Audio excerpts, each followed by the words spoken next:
All right, moving to this story now to a Newsmax exclusive on a legal battle brewing between the White House and the Golden State, with a live look here in Tinseltown, if you will, from behind the famous Hollywood sign on the hills there, just after 6 a.m. on the West Coast. Good morning to you, by the way.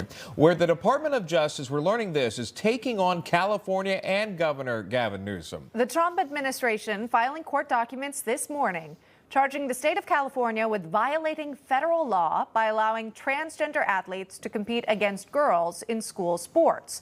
The DOJ citing Title IX. That's the 1972 law banning sex-based discrimination in education programs and activities that receive federal funding.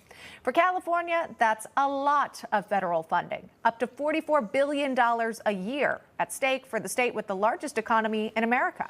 Newsmax Chief Washington correspondent James Rosen was the first reporter to get his hands on this new court filing and an exclusive interview with the DOJ official who brought this action. That's Assistant Attorney General Harmeet Dillon, a familiar face here on Newsmax. James, good morning.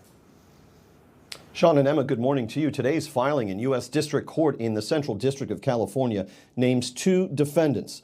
First is the California Interscholastic Federation, which stages a wide array of competitions for young athletes and is led by Executive Director Ron Nosetti. ICF is in turn controlled by the California Department of Education, run by the elected State Superintendent of Public Instruction, Tony Thurmond, a rising star in California's Democratic Party. DOJ claims these two institutions, under these men's leadership, have violated the civil rights of girls across the Golden State by allowing transgender students to participate in girls' athletic competitions and to share intimate spaces, such as girls' locker rooms. As one example of what DOJ calls a flagrant violation of Title IX and President Trump's executive order from February, DOJ cites the ICF High School Track and Field Championships that were held in May in Clovis, California, where a transgender student won the gold in the girls' high jump and triple jump. DOJ also claims a kind of smoking gun in the fact that 3 days before the meet, ICF changed its rules to create a new pilot entry process whereby a quote-unquote biological female would receive a medal if she was kept out of the top 3 by a transgender student.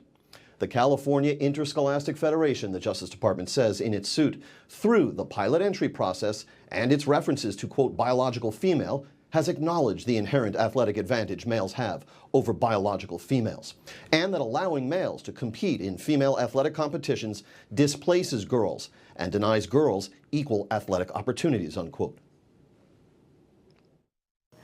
California Department of Education is taking federal money, which is accompanied by a promise when they applied for those grants to follow federal law, as defined as including executive orders. And so it is really, really clear, open and shut, that California is in violation of federal law while taking federal money, which has strings attached to it. So sorry, California, you can't have it both ways. If California loses in this litigation, it could continue allowing transgender athletes to compete in girls' competitions, but only if the Golden State forfeited its federal funding, as we mentioned, nearly $50 billion a year. I asked General Dillon if DOJ will seek an emergency injunction against California receiving those funds while this litigation is underway.